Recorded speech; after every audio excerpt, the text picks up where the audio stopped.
in the home. You know, there actually is another language that works like Hebrew. It tries to name things in a similar way, and it's the chemical language. The chemical name for nylon is C6H11NO brackets lowercase n. Nice name, huh? It's pretty bulky, but it's actually a pretty useful name because it tells us something about what the substance is and how we could recreate it. The chemical language, like Hebrew, tries to describe reality from the inside. That's why in Hebrew, by the way, what's the word for thing? Davar. What's the word for word? Davar. Why is it the exact same word in the Holy Tongue? Because when God spoke it, it became the thing.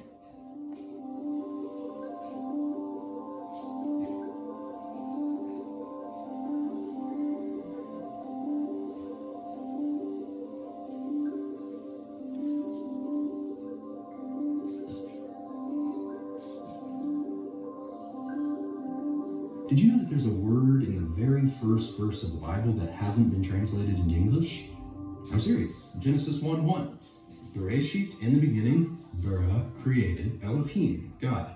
But wait a minute, what is that word? And why hasn't it been translated? Et. What is et?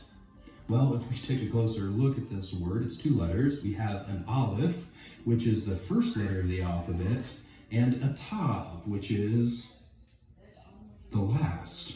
Bereshit bara Elohim. In the beginning, God created et.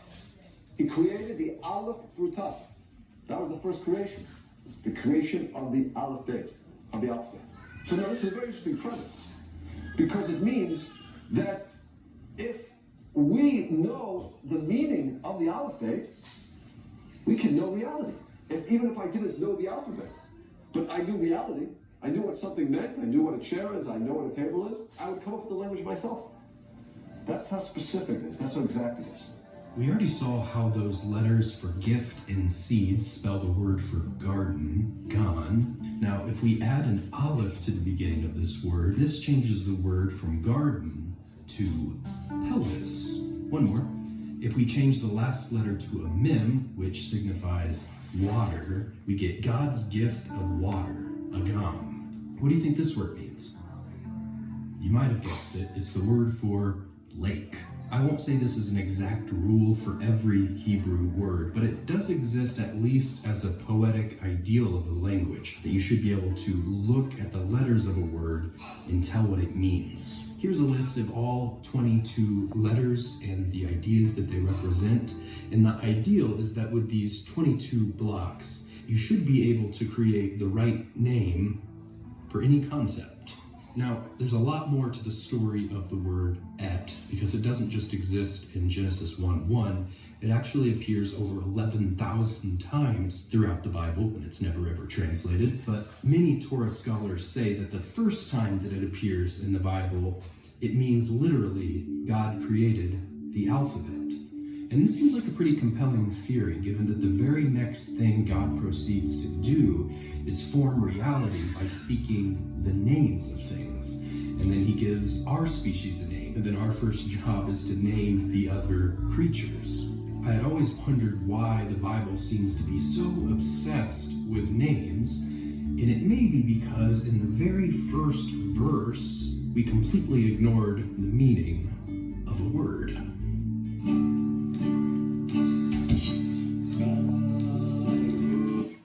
So, the thing is, he says, I am the first and the last.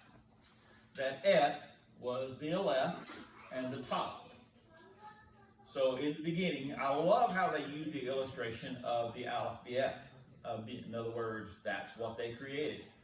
The thing is that we've also got that scripture that says that in the beginning was the Word, and the Word was God, and the Word was with God. If Yeshua was the Word, then that tells me that the first thing in the beginning, God created Yeshua. The alphabet, the Word. He became the first and the last. And it's repeated, the alphabet is hidden, 11,000 times? And it's never been translated. Think about that. I mean, do you not find that somewhat Disturbing. huh? All these years and it's never been translated. Centuries. That's very disturbing. But there's this thing. There is a word, and I've got to find it and they cried out mystery. The mystery is the alphabet. The mystery is this et. Why is this? Why was this? So again, what I want to show you is the power of words. Words, David, are not just a thing. In the Bible, see, the problem is that interpretation. And I'm going to prove to you the point. So, introducing now to my first, how can I say, to my first message of this thing. And what I mean by this is that, does this not kind of mess with your mind a little bit? I mean, but think about this thing. You think, if that was hidden, what else is hidden? What else has not been taught to us? But we find out that the New Testament is echoing the last Testament. We find that all these things, can't find a good poker. That's okay. So, this is the one that got me. One of the earliest things that I did was, if you see, y'all heard me talk about the Strong Concordance.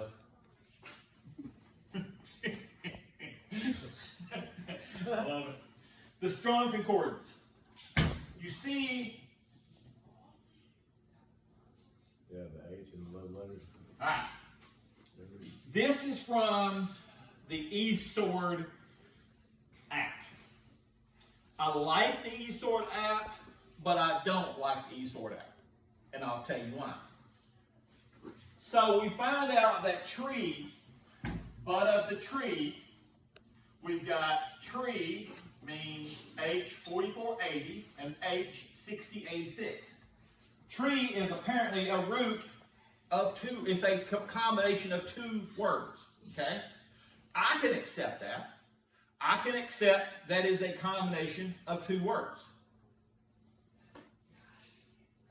This, I hadn't even dealt in the tree, because a combination of two words, kind of like, okay, I can deal with a combination of two words. But what when they're a combination of the same words? Well, what does that mean? All right, so y'all have heard me talk about this thing. We're going to talk about that here in a second, about being reborn. Because that is this catchphrase that you have to be reborn. You have to be born again. Well, how do you describe born again to somebody? If somebody says, man, well, your Bible talks about, says, this preacher told me I got to be born again. How does that work? So when somebody asks you about being born again, what is your answer? Of the Spirit. You gotta die to yourself. No.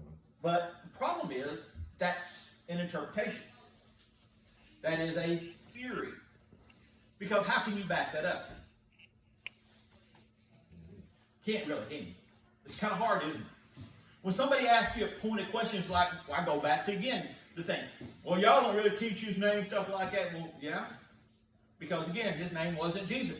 It was Yeshua. Because the J did not exist until the 18th century.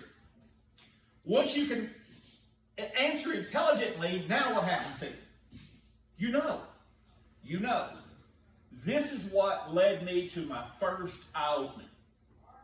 Notice the word, thou shalt surely die. You see die, it says 4191, 4191. Thou shalt surely die.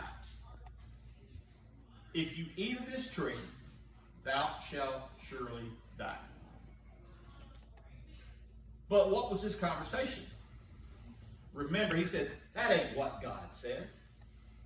God did not say that you're going to die. Surely you won't die if you eat of this thing. Think about that. Is that not how the conversation went? Let's go deeper now. All right, we find out that thou shalt surely die. This is in the first interpretation of this. Because remember, these are people who are interpreting, but yet, as we've seen, they want to describe that in the beginning God created Et, the Aleph Be'et, but all of a sudden, once you start overlaying with this thing that he created the first and the last, and he created the word, that the Et could very rarely mean that he created Yeshua, he created the Messiah, created this whole thing. The first interpretation of this thing says, dying, thou shalt die. That is, thou shalt surely die. He said, dying, thou shalt die. What does that mean? Can you explain what dying, thou shalt die means? To me, I remember first time I read this thing, I was like, dying, thou shalt die? What does that mean? I didn't like the interpretation. It says a figure of speech, a polyphoton. All right, I actually found it. It uses different words derived from the same root, strong, strength, as used together. So basically, it is when the same word is repeated, but it also, strong and strength are the same ones, but yet they're two different things. So I go deeper into this thing, and this is where I discovered you will surely means move. If you look at the spelling, 3 letters. You will surely die. Tamut. Notice it says to die, to kill, but the second one says to die, to kill. So the thing is that you will surely, in other words, this word is mut tamut, which means you will die dead. What does that mean? This is where the concept was introduced that when man sinned, man died.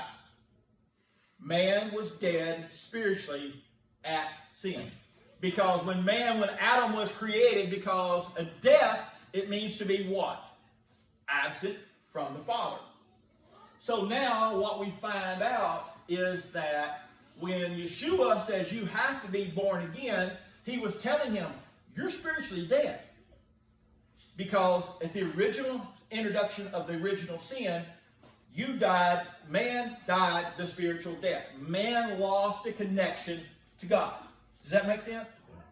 So that led me to starting to understand things, Lance, that there is something going on behind all this stuff.